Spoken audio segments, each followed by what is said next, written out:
Hello, good morning, all the students. Now, today we will study chapter number 6 in class 7, towns, traders and craftsmen, यानी कस्बे, व्यापारी और कारीगर या कस्बे, व्यापारी और कलाकार. Without wasting time, come on chapter all of you. The medieval period witnessed the emergence of various towns and cities. Medieval period यानी मध्यकालीन समय या मुगल और सल्तनत काल जिस पीरियड में थे वो इस बात का गवाह है कि उस समय बहुत सारे कस्बे और शहर निकले या बने. इनिशियली शुरुआत में towns and cities in India developed as religious and pilgrimage centers such as Banaras, Puri, Mathura and Allahabad. शुरुआत में कस्बे और शहर भारत में केवल इसलिए डेवलप हुए थे क्योंकि वो धार्मिक तौर पर पिलग्रिमेज यानी तीर्थ यात्रा करने के लिए ही बने हुए थे, जैसे कि बनारस, पुरी, मथुरा और Allahabad. Some cities gained importance as centres of administration. कुछ शहर इसलिए इम्पोर्टेंट थे क्योंकि वो प्रशासन या राजकाज संभालने के सेंटर थे.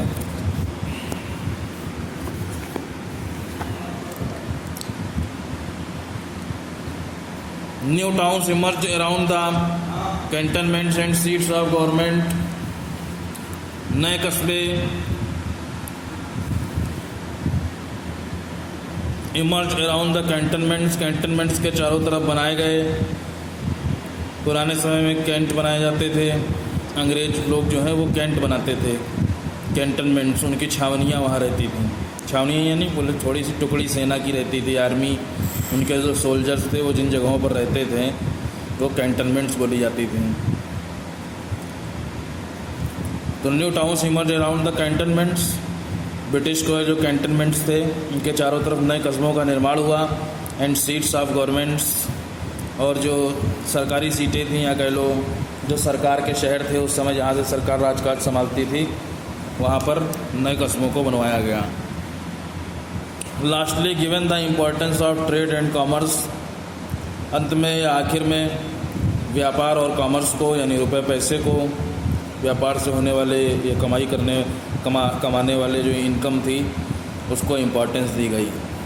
देयर इमर्ज कॉमर्शियल टाउन्स और ट्रेड सेंटर्स. वहाँ पर नए कॉमर्शियल टाउन्स यानी व्यावसायिक कस्बे और व्यापारिक केंद्र बनवाए गए, जैसे कि Lahore, Surat, Mirzapur on the trade routes. उनके लिए व्यापारिक रास्तों का भी निर्माण किया गया. Let us now study about the development of these urban centres during the medieval period. अब हम पढ़ेंगे ये शहरी केंद्र कौन कौन से थे, कौन कौन से शहर बनवाए गए थे मिडीवियल पीरियड में, मध्यकालीन युग में. कौन कौन से शहरीकरण कितना किया गया ये हम देखेंगे. Come on next heading. Growth of urban centres. शहरी केंद्रों का डेवलपमेंट देखेंगे. The Mughal code documents on land grants and revenue assessment provide us information on the towns that existed during the Mughal period.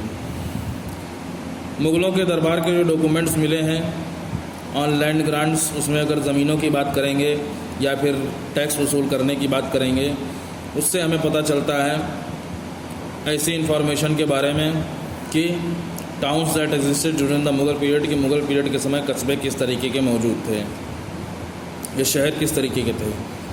Besides the official documents of the Mughal empire. Mughal साम्राज्य के सरकारी दस्तावेज होने के अलावा मेनी ट्रैवलर्स अकाउंट्स, बहुत सारे यात्रियों के जो किताबें हैं या उन्होंने जो चीज़ें लिखी हैं उनसे हमें ये इन्फॉर्मेशन मिलती है कि किस तरीके से टाउन्स का डेवलपमेंट अर्बन सेंटर्स के रूप में हुआ.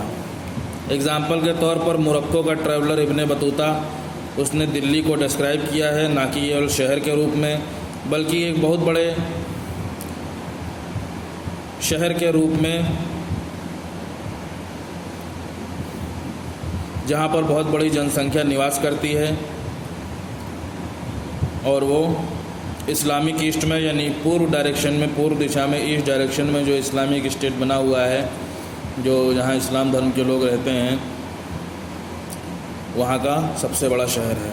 ऐसा मोरक्को को ट्रैवलर इब्न बतूता ने दिल्ली के बारे में डिस्क्राइब किया है। ठीक है, बहुत बड़े पैमाने पर, एनॉर्मस एक्सटेंट, बहुत बड़ा शहर है ये, बहुत विशाल शहर है, जनसंख्या बहुत रहती है और इस्लामिक ईस्ट में ये सबसे बड़ा शहर है। He also stated the during Mohammad bin Tughlaq rule, उसने मोहम्मद बिन तुगलक के शासनकाल के बारे में भी बताया है। Approximately 15% of the population lived in urban areas, लगभग 15% जो जनसंख्या है वो शहरी इलाकों में रहती थी उस समय।